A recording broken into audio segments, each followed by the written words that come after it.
Konstitusiyada neçənci maddə demişdik? Konstitusiyanın 57-ci maddəsi var idi. Həmin 57-ci maddədə nə deyilirdi? Bəs vətəndaşlar müraciət edə bilirdi dövlət orqanlarına. Yəni bu konstitusion hüquqdur.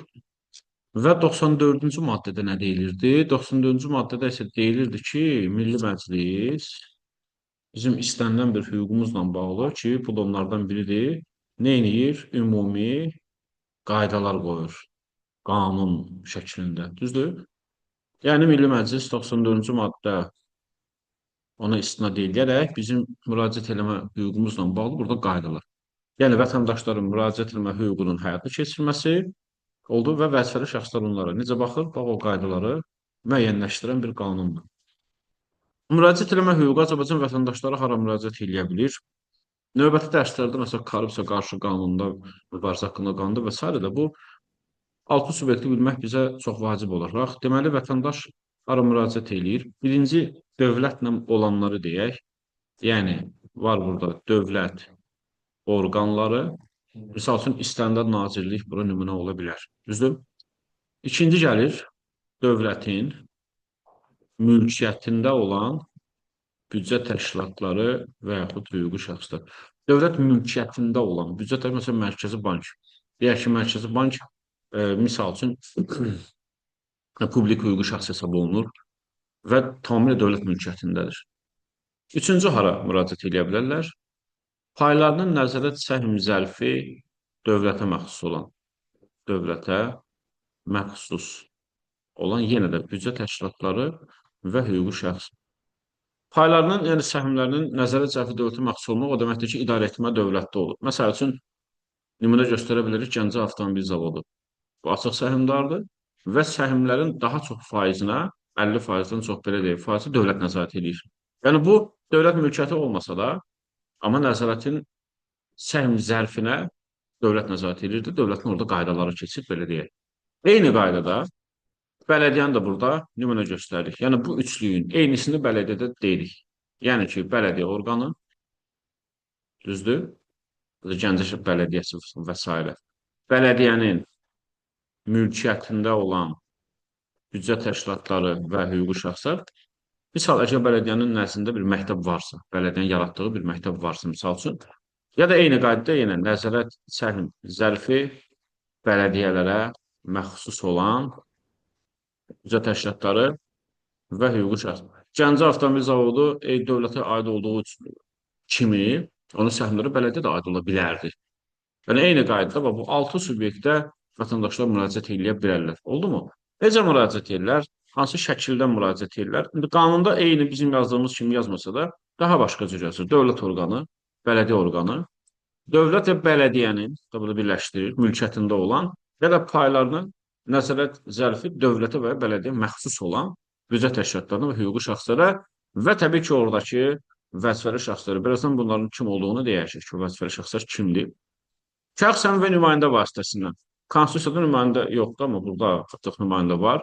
Yazılı və şifahi formada, fərdi və kollektiv şəkildə. Bəzən ola bilər, sual düşsün, hansı şəkil, hansı forma, bunu fərdi kollektiv şəkil çəkdirməklə yadda saxlaya bilərsiniz. Kollektiv şəkil çəkdirirlər, kollektiv şəkildə müraciət edə bilər. Vətəndaşlar müraciət hüququnu sərbəst və könüllü həyata keçirirlər. Məcburləmək olmaz. Vətəndaşın öz müraciət hüququ başqasının, digərlərinin hüquq azadlığı pozmamalıdır. Yəni, öz problemi var, özünlə bağlı müraciət edir. Yoxsa mən müraciət edirəm ki, bəs qonşunun pensiyasını niyə artıq təyin edirlər? Düzdür, pensiya inzibati söhbətlə girir, amma olsun. Niyə, məsəl üçün, qonşunun pensiyasını artıq müəyyən edir, ona təzdən baxır. Yəni, mənim öz dərdim varsa, öz problemimlə müraciət eləməliyəm, başqasını narahat eləməməliyəm. Aydın məsələdir ki, irqinə, millətinə, dininə, cinsinə, mənşə, əmlak vəziyyət, bu məsələlərə görə həmişə kimi, ailə vəziyyəti, yaşayış yeri burada yoxdur yenə də. Bunlara görə müraciət hüququnu məhdudlaşdırmaq olmaz. Vətəndaş müraciətləri haqqında qanunvericilik nələrdən ibarətdir?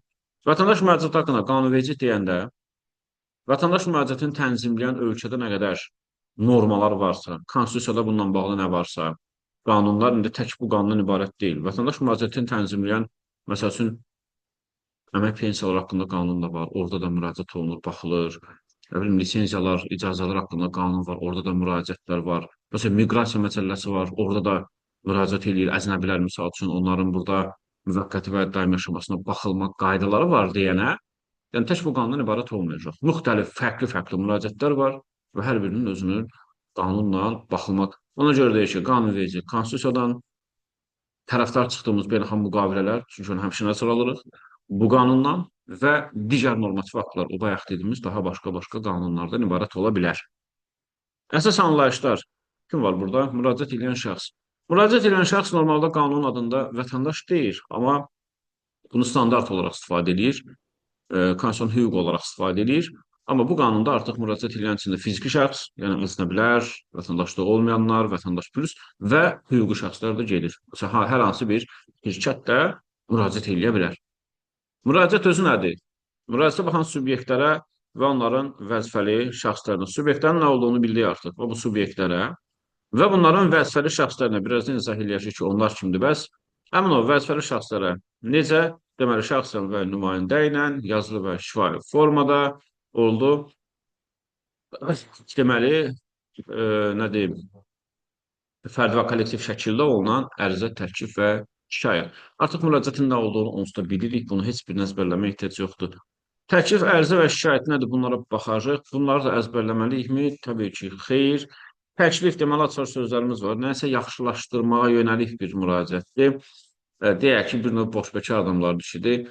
Qanunları və digər normativ aktların daha da təkmilləşməsi üçün, məsələn, deyək ki, tutaq ki, indi biz dövlət qulluğu imtahanlarını yaxından izləyirik, prosesləri və deyək ki, hər hansı birimiz baxırıq ki, burada belə olsa daha yaxşı olar da. Təklif yazıb göndərə bilərik və yaxud fəaliyyətlərini daha da yaxşılaşdırılması üçün deməli, müxtəlif sahələr, elm, təhsil, mədəniyyət, müxtəlif sahələrdə olunan bir müraciətdir. Ərizə nədir? Hüquq və azadlığın həyata keçirilməsi ilə bağlı olunan bir müraciət. Yəni, sən hansı bir hüququn adi işə girəndə belə rəhbərin adına ərizə ilə müraciət olunur ki, bəs xahiş edirəm, məni filan vəzifəyə təyin edin. Şikayət nədir? Bəs bu da aydındır ki, pozulmuş hüquq və azadlığımız varsa, onun bərpası, müdafiəsi üçün olunan müraciət. Müraciətə baxan subyektin nə olduğunu artıq yaxşı bilirik. 6 dənə bayaq yazdığımız dövlət orqanı, dövlət mülkiyyəti, səhmləri dövlətə məxsus olan bələdiyyə, bunların hamısı olacaqdır müraciətə baxan subyekt. Subyekt adam deyil, yadda saxlayın. Burada söhbət təşkilatlardan gedir. Müraciətə baxan subyektin canlı yayımlanan teleradio yayımında olan nümayəndəsi. Təbii ki, həmin subyektin razılığı ilə onu həmin o verilişlə, proqramda təmsil edən bir vəzifəli şəxs. Məsəl üçün, hər hansı bir nazirlikdən, hansısa bir vəzifəli şəxs öz başı buyruq, beyninə gəldisə, gedib hansısa, məsəl üçün, Space radiosunda həmin orqanın adından danışa bilərmi? Xeyr, təbii ki, dəvət olunanda həmin təşkilatın razılığı ilə bir normal ağlı başında olan birini göndərirlər ki, bəs getsin, həmin orqanın adından danışsın, subyektin adından danışsın. Müraciətə baxan subyektin vəzifəli şəxsi. Birinci deməli, baxaq, sonra izah eləyək, sonra görək qanunda bunu bizə necə yazır. Bu vəzifəli şəxs anlayışından danışırıqsa, dövlət orqanlarında artıq bir ayrıcalıq eləyirik. Dövlət orqanları çünki səlahiyyət baxımından digərlərindən əhəmiyyətli dərəcədə fərqlənir. Dövlət orqanlarında vəzifəli şəxs birinci növbədə bunu demək istəyirəm ki, hər bir qanunu özünün vəzifəli şəxs yanaşması və vizyonu var. Hər bir vəzifəli şəxs bir qanunda vəzifəli şəxs ola bilər. Digər qanunun gözü ilə baxsaq vəzifəli şəxs olmaya bilər. Məsələn, korrupsiyanı keçəcək, orada hər inzibati vəzifə tutan dövlət qullusu vəzifəli şəxs kimi qəbul olunur. Məsələn, burada yox. Dövlət orqanının vəzifəli şəxslərində kim var? Bir rəhbər var. Bu rəhbər onsuz da digər subyektlərin hamısında da vəzifəli şəxs olaraq keçərlidir. Yəni, istənilən subyektin rəhbərləri vəzifəli şəxsdir. Bu aydın məsələdir. İkinci vəzifəli şəxs kimdir? Yazır ki, dövlət orqanlarında inzibati vəzifə tutan, yardımcı vəzifələr də ola bilər, ona biz baxmırıq, inzibati vəzifə tutan və plus və mütləq bunun nə olmalıdır? Hakimiyyət, səlahiyyət olmalıdır. İndi kimlərin hakimiyyət səlahiyyəti olur? Əslində, prezidentin onunla bağlı fərmanı var. Bizə çox da maraqlı deyil. Amma yadda saxlayın ki, hər inzibati vəzifə tutan vəzifəli şəxs getmir. Məsəl üçün, Təhsil Nazirliyinin Gəncə şəhər bölməsini götürəksə, Elm Təhsil Nazirliyi, məsələn, orada səlahiyyətli, hakimiyyət səlahiyyəti olanlar ancaq regional bölmənin rəhbəridir, bir də onun müavinidir. Və digər inzibati dövlət qulluqları icraçı ola bilər. Vəzifəli şəxs mütləq inzibati vəzifənin yanında nə olmalıdır? Hakimiyyət səlahiyyəti. Yoxsa bu vəzifəli şəxs hesab olunmaz. Digər subyektlərdə rəhbərlə yanaşı daha başqa kimlər var? Təbii ki, dövlət orqanlarından başqa heç bir deməli subyektlərdə hakimiyyət səlahiyyəti ola bilməz. Hakimiyyət səlahiyyəti dövlət orqanlarında olur. Ona görə digər kim olacaqdır? İnzibati təsərrüfat işlərini görən və ya təşkilati sərəncam işləri görən kimdir bu adamlar? Konstitusiya Məhkəməsinin bununla bağlı şərhi də var. İnzibat təsərrüfat adamlar o deməkdir ki, orada mütləq ki, digər adama əmr vermək şərt deyil. Məsəl üçün, baş mühasib hesab oluna bilər ki, bu adamın da müəyyən səlahiyyəti var və yaxud təşkilat sərəncam verici elə bir insanlardır ki, mütləq digər şəxslərə müəyyən tapşırıq, əmr sərəncam verə bilən adamlardır. İndi onların sonsuz nümunə göstərmək olar. Ona görə ümumiləşdirib deyirik ki, inzibat təsərrüfat ya da təşkilatı sərəncam verici şəxslər. Yəni, belə deyək də, digərlərindən fərqlənən və müəyyən səlahiyyətlərini seçən adamlar. Oldu. Deməli, vəzifəli şəxslər kim oldu? Bir də təkrarlayırıq. Dövlət orqanında rəhbər və daha başqa inzibati vəzifə tutan və hakimiyyət səlahiyyəti olan şəxslər digər subyektlərdə, yəni bu gördüyümüz subyektlərdə isə rəhbər və inzibat təsərrüfat təşkilati sərəncam verici işlər yerinə yetirən şəxslər. Qanun bizə bunu belə təqdim edir. Müraciətə baxan subyektin vəzifəli şəxsi, müraciətə baxan subyektin rəhbəri, yəni hamısının rəhbəri. Sonra ayırır. Dövlət orqanında, baxın ayrıcalıq elədi, inzibati vəzifə tutan və hakimiyyət səlahiyyəti olanlar mütləq.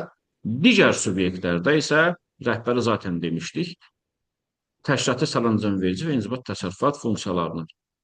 Bundan sonrası uşaqlar, istər daimi olsun orada vəzifələr, istər müvəqqəti o işləri yerinə yetirsin, istərsə də xüsusi səlahiyyətlə gəlsin o işi görsün. Oldu mu? Yəni, fərqi yox. Daimi də olsa, müvəqqəti də olsa bunu götürəcək. Şifahi müraciət nədir? Ümumiyyətlə, müraciət ağızdan çıxırsa, bu şifahi müraciət adi məsələdir. Bu üç türə mümkündür. Fərdi və kollektiv qəbul zamanıdır ki, yerli icra başçılarının qəbulları olur. Bəzən nazirlərin qəbulu ya tək-tək qəbul edir, ya kollektiv hamı yığılır, bir-bir ayağa qalxıb deyirlər. İkinci, müraciətə baxan subyektin nümayəndəsi ilə həmin o canlı yayımlanan teleradioda olan qəbul, teleradioda olur, kimsə də zəng edir, dərdini deyir. Və bunu yadda saxlayın, gələcəkdə də deyəcək. Bu yeganə müraciətdir ki, qeydə alınmaya bilər bu müraciət. Qalan hamısı qeydə alınmalıdır mütləq. Və üçüncü, telefon müraciət xidməti vasitəsilə. Dövlət orqanlarının telefon nömrələri olur, hətta qeyd edilir, əlaqə saxlamaq üçün 012, nə bilim nə, sonra daxili nömrə.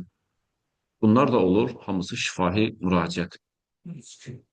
102 qaynar xətti. Əslində fərqlidirlər, siz elə yadda saxlaya bilərsiniz. Telefon müraciət xidməti ilə qaynar xətt əslində biraz fərqli məsələlərdir. Telefon müraciət xidməti nədir? Deməli, müraciət eləyənin, aydındır ki, bayaq da dedik, şifahi müraciətlər üçündür bu. Onun qəbulunu və texniki vasitələrin köməyi ilə qeydiyyat və cavablandırmasını həyata keçirmək üçün. Qəbul, qeydiyyat və cavablandırma üçündür.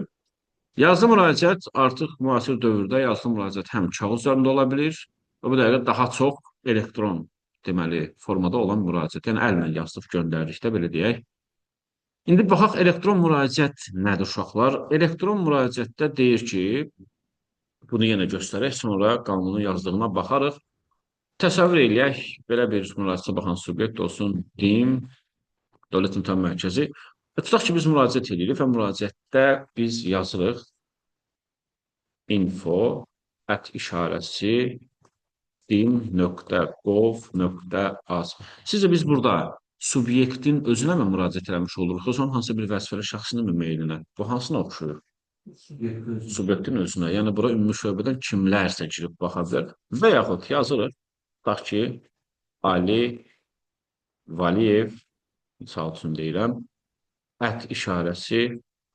@dim.gov.az. Artıq gördüyünüz kimi, bu artıq hər hansısa bir vəzifəli şəxsin, orada hansısa bir kadr şöbəsi ola bilər, vəzifəli şəxsin meylinə göndəririk. Düzdürmü? Belə bir müraciət artıq olur, elektron müraciət. Bir yerde başqa elektron müraciət var. Artıq sayta yerləşdirilən o frequently asked, o hamının soruşduğu, ən çox verilən suallar bölməsi olur. Oradan müraciətlər yerləşdirilir. Oldu mu? Yəni, Facebookda kimi biri var, direktinə yazırsan, biri var, həyat yoluna yazırsan, hamı görür. Bu da ona oxşur. Sayt vasitəsilə yerləşdirilən müraciətdir. Bunların hamısı olur. Təbii ki, əgər yerləşdirirsənsə müraciəti, sən artıq orada istəsən emailini də qoya bilərsən, ya da istəsən adi bildiyimiz o dədə baba poçt ünvanı da qoya bilərsən. Əgər hamının görəcəyi şəkildə yerləşdirirsənsə, məlumat olaraq bunlardan birini qoya bilərsən. Təbii ki, elektron bu birisi meylə göndərilənlərdə ehtiyac yoxdur, sağlam olur. Meylə göndərilən müraciətlərdə isə sənin onsuz da meylin ora düşür. Deməli, baxaq, elektron müraciətin tərifində nə deyir? Deyir ki, subyektin və vəzifəli şəxsin elektron ünvanına göndərilən o info olan, işarəsinə olan və ya rəsmi internet saytı vasitəsilə olan müraciət. Getdik kollektiv müraciətin tərifinə. Kollektiv müraciət nədir? Çoxlar eyni məsələ ilə dair, mütləq burada eyni məsələ olmalıdır. Oldu. İki və daha çox şəxsin birgə müraciəti bir məsələ olmalıdır və ikinci birgə olmalıdır. Biz bu dəqiqə burada duraq hamımız gedək müraciət eləməyə. Görüntü kollektiv olsun, amma hamının öz fərdi problemi olsun. Bu artıq kollektiv müraciət deyil, görüntü kollektivdir. Və yaxud bir məsələ olsun, tutaq ki, bizim evdə su gəlişində problem olub, su gəlmir. Mən axşam işdən çıxandan sonra yaxınlaşıram su idarəsinə ki, bəs niyə su gəlmir? Deyirlər ki, bəs Rəhman müəllim, siz bu gün bununla bağlı müraciət edin, 70-ci adamsınız. 70 nəfər müraciət edib, amma heç biri birgə gəlməyib. Başqa-başqa vaxtlarda gəliblər. Biri 5 dəqiqə əvvəl gəlib, biri 5 dəqiqə sonra gəlib. Yəni, bu da kollektiv deyil. Kollektiv müraciətdə mütləq eyni bir məsələ ilə bağlı birgə müraciət olmalıdır. Burada birgə müraciət deyil, Bəli. İctimai iştirakçılıq deyəndə o kollektiv İctimai iştirakçılıq nədir? Bunu da deyəcəyik. İctimai iştirakçılıq bu artıq ikinci müstəqil özü bir deyək ki, kollektiv ola bilən bir müraciət. İctimai iştirakçılıq haqqında qanun var bizdə. İctimai iştirakçılıq o deməkdir ki, dövlət orqanlarıdır, bələdiyyə orqanlarıdır. Loğru izah eləyək. Müəyyən bir qərarı verməmişdən qabaq, müəyyən bir işi görməmişdən qabaq ictimai aktiv, ictimai iştirakçılıq qrupları olur da. Yox, 40 min seçkili vətəndaş o başqa şeydir. Onlar qanun layihəsini yazıb təqdim edir. İctimai iştirakçılıqda da onu eləyə bilərlər. Amma burada ümumiyyətlə dövlət və bələdiyyə müəyyən bir işi görməmişdən qabaq, bir qərar almamışdan qabaq aktiv cəmaatı yığır, nümayəndələri yığır. Burada artıq iştirak edə bilər ictimai birliklər, falanlar, aktiv adamlar, düzdürmü? Və onlarla danışıqlar aparılır, dinləmələr olur, onlar fikrini deyirlər və s. Ondan sonra qərar qəbul olunur. Aydındırmı? Yəni elə bizi yığırlar, bizlə məsləhət edirlər ki, bəs bunu tutaq ki, harla burada stadion tikmək istəyir, bunu hara isə daha yaxşı olar. Cəmaatın fikrini alırlar sonra. Yəni, burada ictimai iştirakçılıqda mütləq bir kollektivçilik var. Yəni bir tək adamdan bunu məsləhət eləs deyirlər. Aydındır, nə demək istədiyimiz? Yəni dövlət və bələdiyyə bir işi görməmişdən qabaq cəmaatı yığır və dinləyir. Buna ictimai iştirakçılıq deyirlər. Düzdür, bunun haqqında qanun var, çox geniş danışmaq olar bunun haqqında. Sadəcə yadda saxlamalısınız. İctimai iştirakçılıqla bağlı olan o müraciətlər falan hamısı kollektiv hesab olunur. Oldu? İctimai iştirakçılıqda tək deyə bir şey mümkün deyil. Təkrar müraciət nədir? Təkrar müraciət bu qanunda müəyyən olunmuş baxılma müddəti ötdükdə və müraciət cavablandırılanda. Bu şərtlərə diqqətli olun. Yoxsa elə aydın məsələdir, eyni adamı, eyni subyektə ya da vəzifəli şəxsə təkrar. Amma mütləq şəkildə, məsəl üçün, mən müraciət edim Asan Xidmətə bu gün səhər, çıxdım çölə, biraz gəzdim, biraz kofe içdim, biraz çay içdim, biraz havamı dəyişdim. Bir saat sonra bir də qayıdıb müraciət edirəm ki, bəs nə oldu, mən müraciət eləmişdim. Bu təkrar hesab olunmayacaq. Müraciət o halda təkrardır ki, misal, müraciətə baxılmanın müddəti var. Nümunə olaraq deyirəm, 15 iş günüdür misal üçün. Baxılmanın müddətində bu çox da ola bilər. Bu müddət ötür və mənə heç bir cavab gəlmir. Müddət keçdi, mənə heç bir cavab gəlmədi. Mən müraciət edirəm ki, bəs nə oldu? Mənə cavab artıq bu təkrar müraciət hesab olunur. Çünki mən bir dəfə müraciət eləmişəm və mənə cavab gəlmədi, müddət də ötdü. İkinci və yaxud mənə cavab gəlir, oldu mu? Mən bu cavabdan bəlli ki, nədənsə narazıyam. Bir də müraciət edirəm ki, yox, buna yaxşı baxmamısınız bu. Bir yenə də olur təkrar müraciət. Deməli, müraciətin təkrar olması üçün iki şərt var. Ya müddəti ötməlidir, ya da ki, cavab almış bir adam olmalıdır ki, onu artıq biz təkrar deyək. Anonim müraciətləri yadda saxlamaq üçün deməli, vətəndaşda 5 məlumat. Bunu onsuz da bilirik. Biz harasa ərizə yazanda nə yazırıq? Filan ünvanda yaşayın, filan kəs, filan kəs, filan kəs oğlu. Baxın, 4 məlumat artıq dedik. Filan ünvanda yaşayın, ünvan. Filan kəs ad, soyad. Filan kəs oğlu ata adı. 4 məlumat artıq dedik və sonunda imzamızı qoyuruq. Bu 5 məlumatın olmadığı müraciətləri biz anonim kimi qəbul edirik. Və hüquqi şəxslərə münasibətdə hüquqi şəxsin aydın ki, atası filan olmur da, şirkətdir, bunun ünvanı olur. şirkətin adı olur, bir də rəhbərin imzası olur. Bunların olmadığı müraciətə biz deyəcəyik anonim müraciət. Vətəndaş müraciətına baxılmanın təməl prinsipləri. Prinsip nə deməkdir? Rəhbər ideya. Yəni, nə olur olsun gözlənməli olan şərt, hər şey bu prinsiplərin üzərindən olmalıdır. Bütün qaydalar bu prinsiplərə əsaslanmalıdır. Bir qanunçuluq, yəni nə olur olsun qanundan kənara çıxmamaq prinsipi, sərbəst və könüllü həyata keçməsinə şərait yaratmaq. Bu prinsiplər daha rahatdır. Çünki prinsiplər vətəndaş müraciətindən çox da elə bir kənarlaşmır da. Bütün prinsiplər vətəndaş müraciəti anlayışına yaxın dövr eləyir. Sərbəst könüllü həyata keçməsinə aydındır. Müraciətlərə dair tələblər vahid olsun, izah edəcəm nə deməkdir. Fiziki və hüquqi şəxslərin qanun mənafeyinin qorunması, hüquqlarının qorunması aydındır. Müraciətlərə baxılmasında ayrı seçkiliyə və sündürməçiliyə yol vermək. Bəzən onlar burada birdən qoyar, fiziki və hüquqi şəxsin hüquqlarını və azadlıqlarını yazar. Uşaqlar, azadlıq sırf canlı insana aid bir şeydir. Hüquqi şəxsin azadlığı olmur. Ona görə hüquq və qanuni mənafe deyilik belə olanda həmişə. Müraciətlərə baxılmasında ayrı seçki sündürməçiliyi olmasın. Bu da asandır.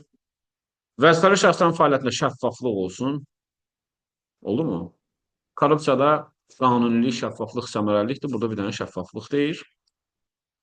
Bir də vətəndaş müraciəti hüququ ilə dövlət maraqlarının uzlaşması. Bu sarı olanları izah eləyək, çünki adətən bunlar biraz qaranlıq qalır.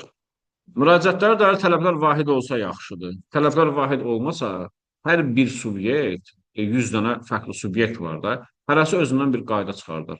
Məsəl üçün, Gənclər və İdman Nazirliyi misal üçün qayda qoyar ki, bizə müraciət eləmək üçün ya gənc olmalısan, ya idmançı olmalısan. Nə bilim, Asan Xidmət qayda qoyar ki, bizə müraciət eləmək üçün mütləq güllü qastukun olmalıdır. Yəni, tələblər vahid olmalıdır ki, müraciət eləmənin qaydasını bilən vətəndaş eyni qaydada hər yerə müraciət eləyə bilsin. Yəni, vətəndaşın rahat olsun bu. 7-ci, vətəndaş müraciət eləmə hüququ ilə dövlət. Vətəndaşın necə müraciət hüququ var? Dövlət də maraqlı olmalıdır ki, bəs vətəndaş müraciət eləsin. Ona görə səyyar qəbullar filan və s. olur. Yəni, dövlət maraqlı olmalıdır vətəndaşın müraciət eləmə hüququnun gerçəkləşməsi üçün. 5-ci maddə bu qanunun ən anlamalı olan yeridir ki, vətəndaş müraciətləri ümumiyyətlə harda işləyir. Ümumiyyətlə, vətəndaş müraciəti və inzibati icraat deyilən bir anlayış var. Üstədən müraciətlərin daha çox inzibati icraata aid olunur. Bunu izah eləyək. Bax, birinci deyir ki, burada, əgər hansısa qanunlarımızda, daha başqa-başqa qanunlarda, bayaq nümunə göstərdik, lisenziya haqqında qanun var, nə bilim, pensiya, əmək pensiyaları haqqında qanun var və s. Ya onların əsasında olan digər normativ aktlar, məsələn, hər hansı fərman və s.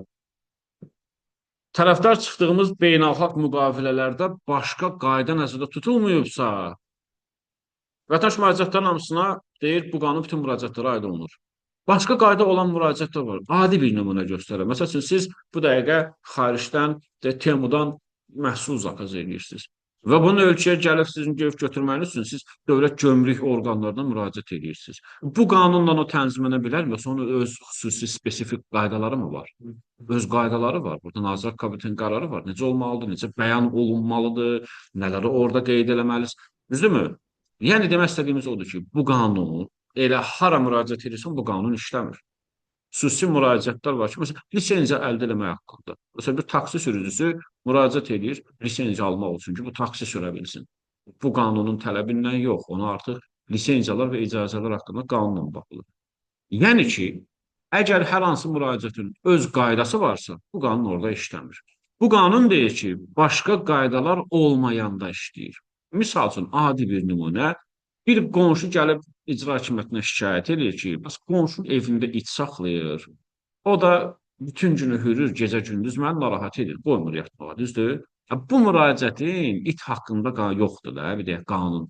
Artıq bu qanunun tələbindən. Ya, məsəl üçün, hər hansı bir idmançıdır, bir zalı var, zalda tutaq ki, yaxşı vəziyyətdə deyil. O da orada dünya çempionatında deyək ki, tələbələr yetişdirir. Müraciət edir icra hakimiyyətinə ki, bəs bizim şəraitimiz yaxşı deyil, xahiş edirəm bizə kömək edin. Biraz orada biz şərait yaradaq. Bu idmançıları mən dünya çempionatına hazırlayıram. Düzdürmü? Belə müraciətlərin öz spesifik qanunu olmur da, o pensiya kimi, lisenziya kimi. Burada artıq bu qanunun tələbləri ilə ona baxılır və deyək ki, cavab verilir. Aydındır? Yəni, bu qanun hansı qanunların öz qaydası varsa, bu qanun ora belə deyək də, özünü qabağa vermir ki, yox məndən, onun çünki öz qaydaları var. Və bu qanunun aid olunmadığı həmin sahələrin demək burada adlarını çəkir. Hamısının olmasa da elə inzibati icraat demək bəs edir əslində. Baxın, məhkəmə icraatı və inzibati icraat. O inzibati icraat deyəndə bayaq dedim ha, lisenziyalar, pensiyalar hamısı inzibati icraatın tərkibində gələn bir şeydir. Və onların artıq öz ona aid olunmur, onun öz qaydaları var. İkinci, hərbi qulluqçuların hərbi ilə bağlı olan müraciətləri. Təbii ki, bu qanuna yox, onların öz daxili xidmət və intizam. Baxın ha, hərbiçinin hərbi ilə bağlı elədiyi müraciət. Hərbiçinin bir hərbi həyatı var, bir də mülki həyatı var. Hərbiçi hərbi müraciət edir ki, bəs filan kəs mənə hərbi salam vermədi, ona töhmət, o da şikayətçi olur. Təbii ki, artıq bu qanundan baxılmaz. Amma hərbiçi gedər müraciət edir ki, bəs bu zibil qablarını bizim yaşayış binamıza yaxın yerləşdirmişsiniz də. Məsəl üçün minimum 40 metr məsafə olmalıdır. Xahiş edirəm buna baxın. Burada artıq bu qanunla baxılar. Çünki müraciət mülkidir. Referendumun keçirilməsi ilə bağlı 300 min, indi 40 min qanun layihəsi verə bilirdi, 300 minlə referendum təklif verə bilər. Ümumiyyətlə, referendum və seçkinin keçməsi ilə bağlı, tutaq ki, hansısa namizədin, məsəl üçün, namizədliyini geri çeviriblər və s. O da şikayətçi olur, artıq bu qanunla yox, seçki məcəlləsindən baxılmalıdır. Gördüyünüz kimi öz qaydaları var onda. Vətəndaşların qanunverici təşəbbüsü, biz bunu konstitusiyadan bilirdik, 40 min aktiv səs hüququ olan vətəndaş nə edə bilirdi?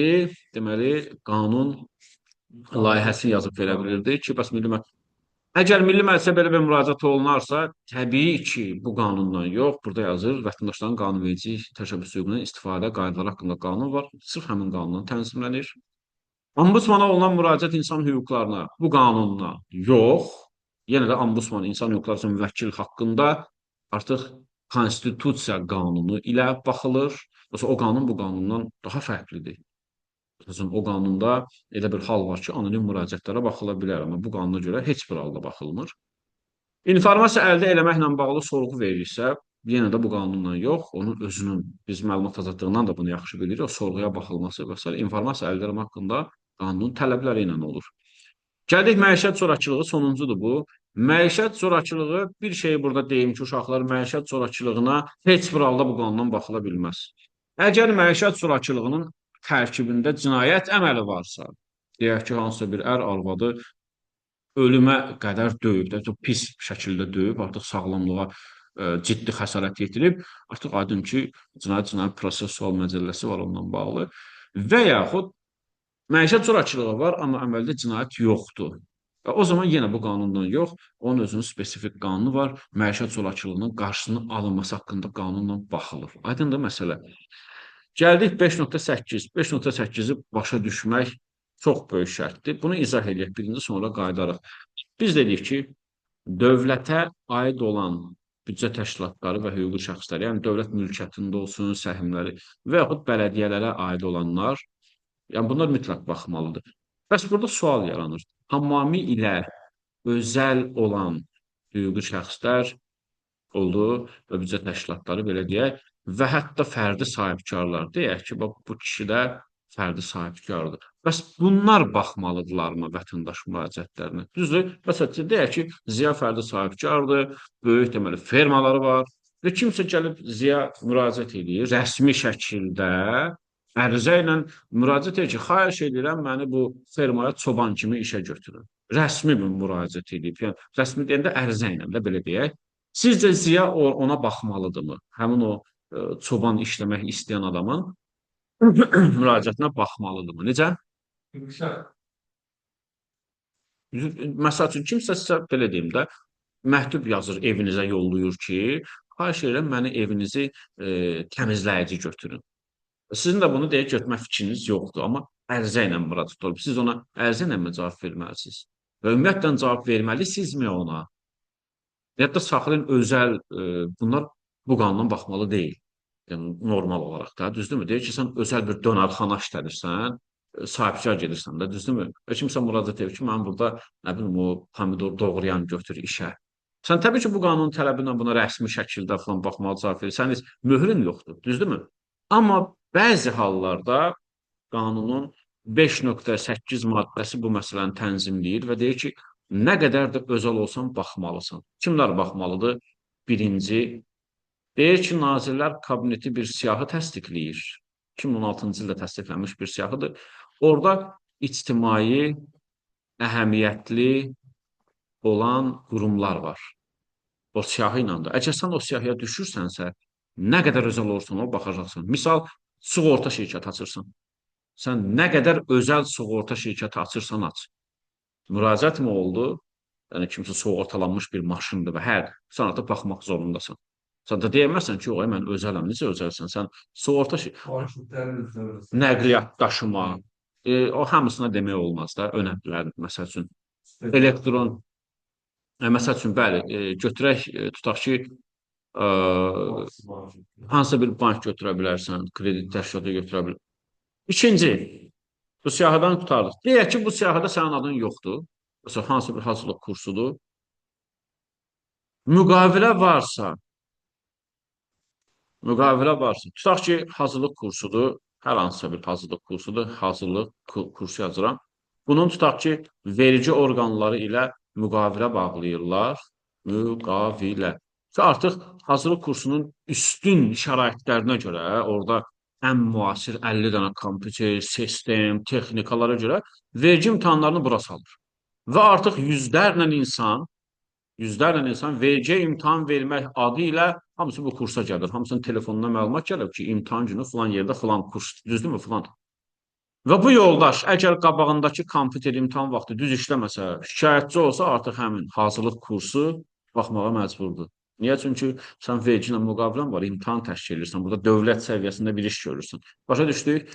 Yəni heç bunu tam başa düşməsək də belə elə müqaviləni yadda saxlasaz bəs eləyir. Əgər müqaviləsi varsa baxmalıdır. Üçüncü şərt nədir? Yazıram. Qanun yazır. Normativ, hüquqi aktların tələbi ilə. Məsəl üçün, iki dostdur. Düzdürmü? Diqqətlə baxın. Dostun biri kafe açır, işlədir. Digər dost isə, məsəl üçün, o ətlər satılır, o mal əti, quzu əti. Bunun üçün laboratoriya açır. Ki, bu adamlar ətini gətirir, verir bura laboratoriyaya. Orada ət laboratoriyadan keçir və buna sağlamlıq kağızı verir ki, bu ətdə misal üçün qabaq xəstəliyi yoxdur. Səhərsi gün problem olanda bu adam, məsələn, qida təhlükəsizliyi gəlir, bu ət satanı cərimələyir ki, yox, bu sənət düz deyil. Bu da təzədən gəlib bu laboratoriyaya şikayət edir ki, necə bəyəm, siz mənə akt verdiniz. Sizcə artıq bu laboratoriya baxmalıdırmı? Təbii ki, baxmalıdır. Çünki bu laboratoriya normativ aktların tələbi ilə işləyir. Yəni, vətəndaş bura kefindən gəlmir də, qanunun tələbi var ki, bu ətin sağlamlıq kağızı olmalıdır. Bu vətəndaş da məcbur olur, gəlir bura. Oldu mu? Yəni, normativ aktın tələbi ilə sən fəaliyyət göstərsən. Bu tələb olmasa, sənin obyektin işləməz. Amma bu kafe normativ aktın tələbindən deyil. Heç bir qanunda yazılmır ki, sən mütləq kafeyə getməlisən və kofe içməlisən. Düzdür? Əgər sənin obyektin normativ aktların tələbinə görə var isə, o zaman artıq müraciətlərə də baxmalısan. Oldu? Deməli, yadda saxlayırıq ən önəmli məsələ 5.8-ci maddə özəl hüquqi şəxslər ya da fərdi sahibkar olsun, fərq etməz, hansı hallarda baxmalıdır? Nazirlər Kabinetinin siyasətində varsa baxacaq, müqavilə varsa baxacaq və normativ aktların tələbi ilə işləyirsə, deməli baxmalıdır. 5.8-ci maddə qanun bunu bizə belə yazır. Siyasi müvafiq icra hakimiyyəti, yəni Nazirlər Kabineti tərəfindən təsdiq olunan ictimai əhəmiyyətli funksiya yerinə yetirənlər, habelə normativ hüquq haqların tələbindən, yəni bildiniz artıq o dabaq xəstəliyi və müqavilə əsasında müxtəlif sahələr ola bilər. Təhsil, səhiyyə, məsələn, mən bayaq dediyim biraz səhiyyə uyğun gəlirdi. Səhiyyə də olmasın, digər sahə olsun, məsəl üçün. Sosial sahələrdə özəl hüquqi şəxslərə və fərdi, bax, gördünüzmü? Özəl hüquqi şəxs, yəni nə dövlətin deyil, nə dövlət mülkiyyətində deyil, nə səhmləri. Özəllər də artıq bu qanunla tənzimlənir. Məhz bu üç dənə şərtə düşürsə.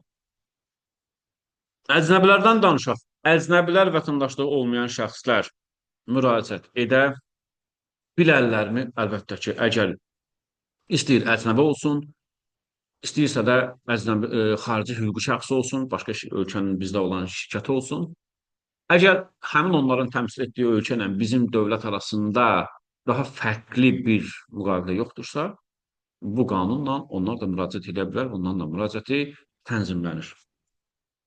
6-cı maddəndə keçirik və burada dayanırıq. 6-cı maddədə vətəndaşların müraciətlərinə dair tələblər, adətən formal tələblər deyilir. Və ümumiyyətlə normalda belə bir qayda var ki, müraciətlərə dair formal tələb pozularsa, o müraciət baxılmamış qalır. Və burada məsələn nətər olur? Ümumiyyətlə bu sənədləşmədə filanda müəyyən bir səhvlik olursa, müəyyən bir səhvlik yaranırsa, artıq baxmaya bilər. Geri qaytarır ki, bax burada bir müəyyən səhv var, onu düzəlt biz baxaq. Bu qarşılıqlı bir şeydir, ha.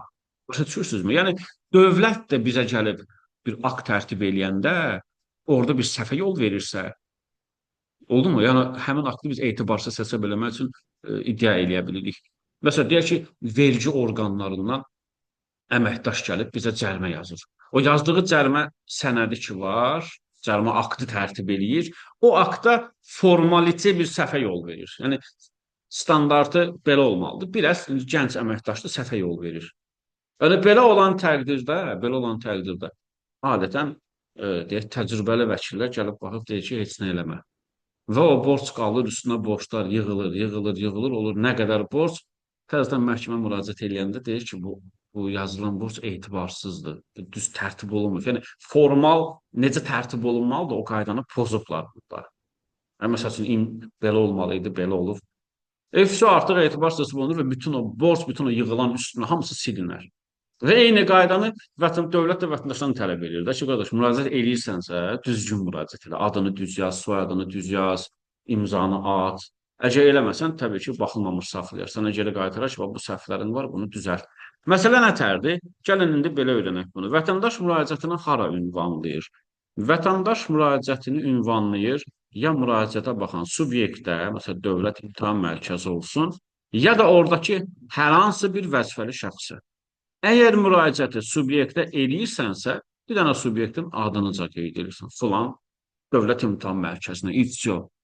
Yox, əgər sən oradakı vəzifəli şəxsə müraciət edirsənsə, onun adını da qoyursan, filan kəsə soyadını da qoyursan və təbii ki, nəyini qoyursan? Vəzifəsini. Aydındır məsələ. Vətəndaş özü haqqında nələri qeyd eləməlidir? Vətəndaş özü haqqında müraciətdə qeyd eləməlidir. Öz adını, soyadını, atasının adını və ünvanını.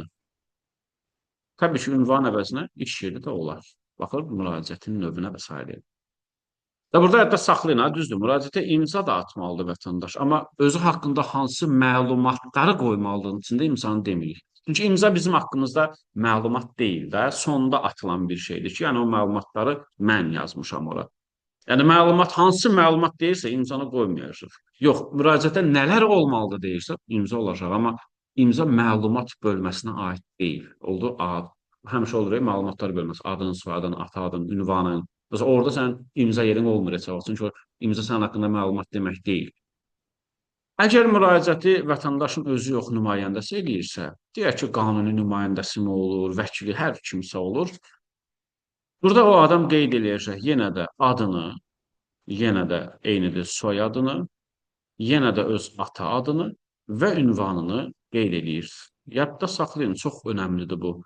Nümayəndə ünvan qeyd eləməlidir deyə bir tələb, daha doğrusu üzr istəyirəm, ünvanın əvəzinə iş yeri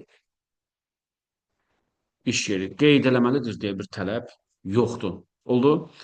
Və təbii ki, sənəd olaraq, indi bu da imza atmalıdır, aydındır və əlavə bir sənəd qoşmalıdır. Düzdür da məlumat deməyək də, indi sənəd qoşmalıdır. O nümayəndəni təsdiq edən sənəd, tutaq ki, etibarnamə olur da onda, düzdür? Onun surətini, oldu mu? Surət, birazdan deyəcəyiniz də bunu əlavə etməlidir. Bax, bu məsələlər bizim üçün çox önəmlidir. Subyektin adını qeyd eləməlisən, vəzifəli şəxsə ad, soyad, vəzifəsini qeyd eləməlisən, özün haqqında bu 4 məlumat, nümayəndə isə 4 məlumat və iş yeri burada yoxdur. Aydındır məsələ. Tak, baxaq, qanun bunu bizə necə yazır?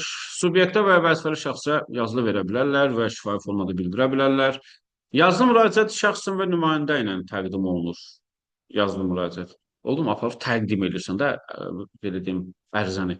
Ya poçtla göndərə bilərsən, ya telefaksla, ya da 6.7-ci maddə, yəni elektron göndərə bilərsən. Yazılı müraciətdə nə göstərilir? Müraciət baxan subyektin adı, subyektə göndərirsənsə.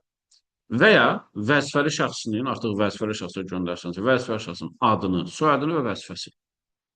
Təbii elektron göndərsənsə istisnadır. Çünki elektron sən o mailini bilirsən, yazıb göndərirsən, ifşa. Fiziki şəxs öz haqqında bayaq da dedik, adı, ata adı, soyadı, ünvanı, yaxud işlədiyi yer. Yox, hüquqi şəxsdirsə, şirkətdirsə, indi onu mən bayaq yazmadım, şirkətin adı və hüquqi ünvanı, ifşa. Nümayəndə vasitəsilə yenə də nümayəndənin adı, soyadı, ata adı, baxın, burada iş yeri artıq yoxdur. Və bu məlumatları qeyd eləməsən, müraciət nə olacaq? Müraciət anonim hesab olunacaq ki, ona qəbul olunmur və onlara baxılmır. Amma istisnası var. Deyir ki, baxın, hüquqi şəxslərin firma rekviziti olan blankda göndərdiyi müraciət. Firma rekviziti olan blank nə deməkdir? Yəni bir blank A4 təsəvvür eləyin. Biz gedib qan analizi falan alanda hansısa xəstəxanadan görürsünüz, orada üstündə klinikanın adı da yazılır, loqosu da olur, tamam, altında Facebooku, telefon, bir 5 dənə telefon qoyulur. Yəni bunlara biz firma rekvizitləri deyirik. O müraciətə biz necə anonim baxa bilərik? Baxan kimi görünür də bu hansı şirkətdir, telefon, hər şey var orada. Bu istisnadır. Yəni ona elə anonim saymırıq. Ya da ki, fiziki şəxsin, çox diqqətli olun burada, əlaqə məlumatlarının azı bir dənəsi qeyd olunursa, oldu mu? Söhbət əlaqə məlumatı. Məsələn, mən müraciət edib yazıram, məsələn, Quliyev Rəhman.